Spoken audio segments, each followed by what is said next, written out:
सौंफ का शुमार नहायत मुफीद बीजों में किया जाता है क्योंकि उनसे बहुत से तिब्बी फवाइद हासिल किए जाते हैं।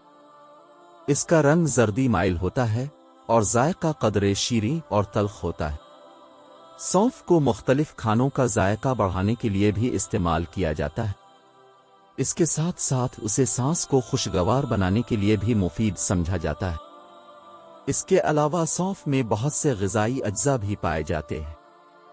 इन अज्जा में vitamin C, calcium, iron, potassium और मैग्नीशियम शामिल हैं।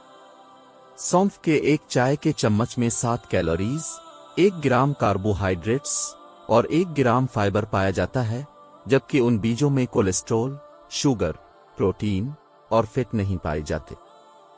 सौंफ का मिजाज पहले दर्जे में गर्म होता है जबकि दूसरे दर्जे में खुश्क होता है।